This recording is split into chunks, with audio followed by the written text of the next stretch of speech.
Relocate करने के कारण श्वान में बढ़ रहे रेबीज के मामले, नसबंदी प्रोग्राम हो रहा फेल। देसी श्वानों में बढ़ती आक्रामकता व बढ़ते रेबीज के मामलों को रेजिडेंशियल वेलफेयर सोसाइटी की जागरूकता से ही किया जा सकता है समाप्त। समाज में पहली रोटी गाय की और आखिरी रोटी श्वान की परंपरा टूटने व रेजिडेंशियल वेलफेयर सोसाइटियों RWS द्वारा देसी श्वानों को रिलोकेट करना रेबीज के मामलों में इजाफे का मुख्य कारण है। श्वानों में नसबंदी प्रोग्राम भी फेल हो रहा है, परंतु शहर की RWS समस्या को समझकर उसे हल करने के बजाय सिर्फ छुटकारा चाहती है। हर कोई बस यही चाहते हैं कि श्वानों को उनके क्षेत्र से हटा दो, भरकर कहीं फेंक दो। सुप्रीम कोर्ट के ऑर्डर के बाद भी ABC का प्रोग्राम ठीक से नहीं चल पा रहा। श्वानों की विदेशी ब्रीड के प्रति मोह के कारण अवैध रूप से चल रहे ब्रीडिंग सेंटर और देशी श्वानों के प्रति लोगों में हीन भावना व नकारात्मकता को दूर करने के उद्देश्य खंडारी स्थित कैस्पर्स होम पर आज एनिमल लवर्स द्वारा बैठक का आयोजन किया गया। HAWR honorary animal welfare representative animal welfare board of India की प्रतिनिधि कैस्पर्स होम की निदेशक विनीता अरोड़ा ने कहा कि देसी श्वानों के भी कई फायदे हैं। RWS द्वारा नगर निगम व संस्थाओं को रोकने के बजाय न का सहयोग करना चाहिए। जो स्ट्रीट डॉग एग्रेसिव होते हैं, उसके पीछे की वजह हो सकती है। जिसका जो नेटिव प्लेस है उसे वही रहने दें, किसी के साथ बर्बरता न करें। उन्होंने संस्था के पास पहुंचे कई मामलों का उदाहरण देते हुए कहा कि लोग बोरों में भरकर श्वानों को नालों तक में फेंकाते हैं, जबकि सुप्रीम कोर्ट के सख्त ऑर्डर है कि RWS को अपने आसपास के एनिमल की रहने व खाने पीने की व्यवस्था करनी होगी। सहयोग न मिल पाने के कारण शहर की सभी RWS में एनिमल वेलफेयर कमेटी का गठन करने में भी दिक्कत आ रही है। जानवरों के प्रति कानून की जानकारी न होने से क्षेत्रीय पुलिस भी सहयोग नहीं करती। बैठक में शहर की रेजिडेंशियल वेलफेयर सोसाइटी को नगर निगम व संस्थाओं का सहयोग करने की अपील की गई। इस अवसर पर मुख्य रूप से यश रहेजा, गुंजन सनी, डॉक्टर तुलिका अग्रवाल, शांतनु बंसल, अंकित शर्मा, प्रतिभा गोस्वामी, कुर गोस्वामी, गरिमा शर्मा, गुंजन आदि उपस्थित थे। आज की प्रेस कॉन्फ्रेंस का ये उद्देश्य है कि जो स्थानांतरण किया जा रहा है डॉग्स का RWA द्वारा, जो रेजिडेंट वेलफेयर एसोसिएशन है, जो स्थानांतरण होता है उसमें डॉग्स का एक डेटा हट जाता है पूरा कि कितने डॉग्स हमने स्टेरलाइज करने हैं, किनकी ABC होनी है, मतलब जो नसबंदी के ऑपरेशन है, और कितनों को रेबीज का टीका लगना है। इस समय नगर निगम बहुत बड़ा प्रोग्राम कर रहा है, लेकिन उनके कार्यक्रम में भी व्यवधान क्यों आ रहा है? क्योंकि RWA क्या करते हैं, बोरियों में भर भर के सारे डॉग्स को बाहर फेंक देते हैं। तो इस कारण रेबीज फैलती है। हमारे भी गाँव में अभी रेबीज के केस आए क्योंकि कोई रेबीड डॉग वहाँ पे फेंक गया उधर।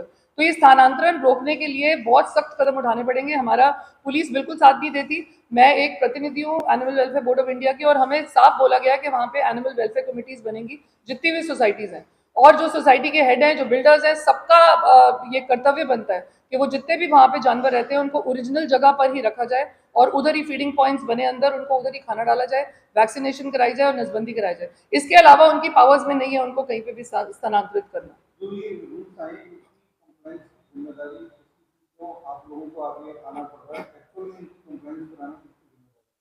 इसकी कंप्लायंस करानी की जिम्मेदारी है पुलिस में, क्योंकि पुलिस कमिश्नर को एक लेटर इशू हुई थी AWBI द्वारा, एक म्यूनिसिपल कमिश्नर को इशू हुई थी।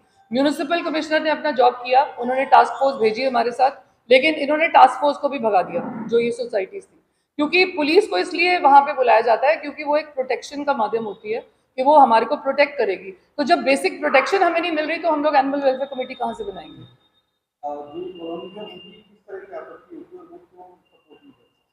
वो उनका ये कहना है, एक तो कि वो पोटियां करते हैं वहाँ पे, जबकि कोई टॉयलेट ट्रेनिंग तो मिलती नहीं है स्ट्रेस को, आपको पता है। तो इस तरह से ऐसे तो आपके पेट डॉग्स भी पोटियां करते हैं बाहर, जो फॉरेन ब्रीड है वो पोटी कहाँ करने जाएगी, बाथरूम में घुसेगी क्या? तो ये चीज इनको देखनी चाहिए ना। उनपे हर वक्त कोई ना कोई आरोप, काट लिया, काटने का कोई प्रूफ नहीं होता इनके पास, क्योंकि अब उनको पता चल गया प्रूफ देना पड़ेगा। तो जब उनको लगता है कि ये स्थानांतरित नहीं हो रहे, अब डॉक्टर साहब को ये वहाँ फोन करते हैं, रिलोकेट कर दो डॉग्स। अब नगर निगम भी इनका साथ नहीं दे रहा क्योंकि उनको पता है ABC रूल्स के हिसाब से नहीं हो सकता।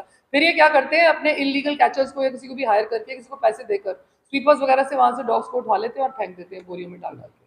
बहुत इंसिडेंट हुए ऐसे, बहुत सारे। और जबकि ये बड़ी छोटी प्रॉब्लम है, स्वीपर को आप थोड़े से पैसे और दे दो, एक और स्वीपर रख लो। मतलब इस तरह के इतनी बड़े बड़े घरों में रहने वाले लोग अगर इस तरह की बातें करेंगे तो बड़ी हैरानी होती है सुन के। इसमें बस मैं यही कार्रवाई चाह रही हूँ, क्योंकि हम लोग एक ज्ञापन लेके जाएंगे DM के पास और उनको बताएंगे कि हमें, और पुलिस कमिश्नर के पास, क्योंकि हमें सबसे ज्यादा पुलिस के सपोर्ट की जरूरत है जो हमें बिल्कुल नहीं मिल रहा। ना पशु क्रूरता के केसेस में, ना एनिमल वेलफेयर कमेटी बनाने में। पशु क्रूरता के केसेस में भी हमें या तो एनिमल वेलफेयर बोर्ड को बोलना चाहिए, फिर डॉक्टर साहब से हमें डॉक्टर अजय जो है उनसे लेटर्स इशू करानी पड़ती हैं पुलिस को। कोई पुलिस वाला सुनने को तैयार नहीं होता एनिमल कंप्लेंट्स। और एक हम लोग डिमांड करेंगे कि हर पुलिस स्टेशन में अलग से सुनवाई के लिए एक बेंच होना चाहिए।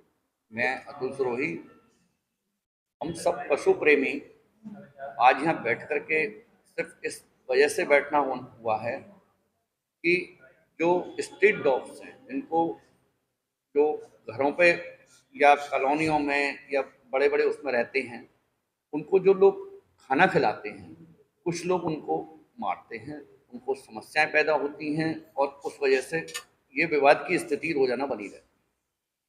तो हम ये चाहते हैं कि ये विवाद की स्थिति किसी भी तरीके से रोके। कोशिश ये की जा रही है कि जितने भी बच्चे हैं जो अब आगे, उनको नसबंदी के लिए प्रेरित किया जा रहा है कि हम सभी मिलकर के कहीं ना नगर निगम से या उनसे उनको नसबंदी कराएं। लेकिन नसबंदी की स्थिति पे भी जब उनको उठाया जाता है तो तरह तरह के आरोप लगा करके उस चीज़ में व्यवधान उत्पन्न किए जाते हैं कुछ लोगों के द्वारा। नगर निगम अपना काम कर रहा है, सभी लोग अपना काम कर रहे हैं।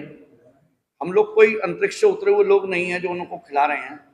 तो हमारा सभी से निवेदन ये है कि ज़्यादा से ज़्यादा लोग इनको फीडिंग कराएं, इनको मारें नहीं।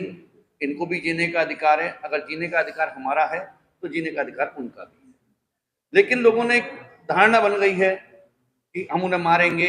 हमारा किसी से झगड़ा नहीं है, हम किसी को ये नहीं चाहते कि हम किसी पर मुकदमा लिखाएं, ना हम ये चाहते हैं कि लोग जो आगे जो लोगों की जो भावनाएं, जो लोग हमसे जुड़ना चाहते हैं या इनको जो फीड कराना चाहते हैं वो हमसे दूर हो जाएं।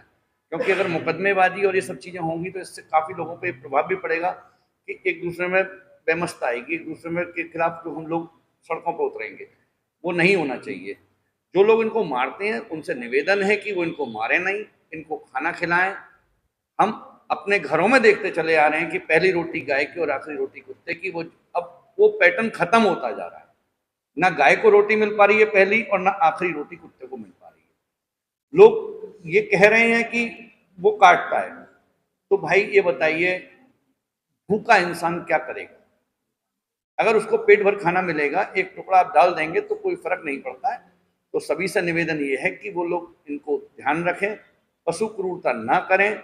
सरकार ने बहुत सारे नियम बनाए हैं लेकिन उन नियमों पे काम नहीं हो रहा।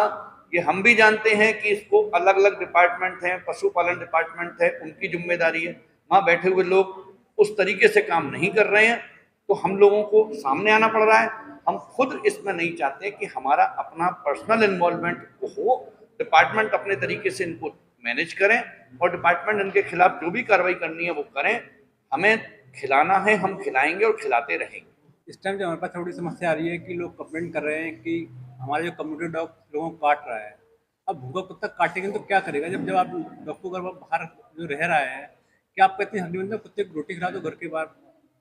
जब मान लो कुत्ता घर के बाहर है तो भाई धूप में आपको जल रहा है, क्या आपको इतना भी कहते हैं उसको थोड़ा छाव दे दो कि कुत्ते को बुखार है तो काटेगा वो।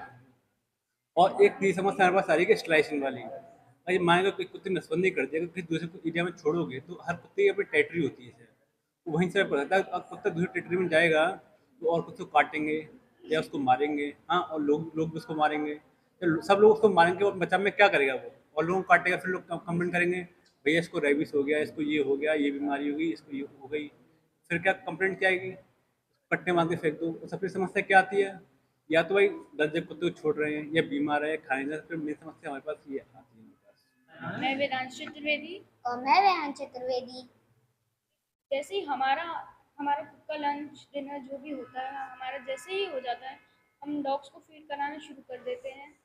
जो हमारे आसपास डॉग्स रहते हैं उनको पहले कराते हैं, उसके बाद जो हमारे नियर बाय में डॉग्स रहते हैं उनको बुलाते हैं। वो खुद आ जाते हैं और कुछ होता भी नहीं है ऐसा खतरनाक। पता नहीं क्यों लोग कहते हैं कि वो बाइट करते हैं। उनको दूध दे देते हैं, रोटी दे देते हैं, चावल वगैरह जैसे फूड आइटम्स दे देते हैं।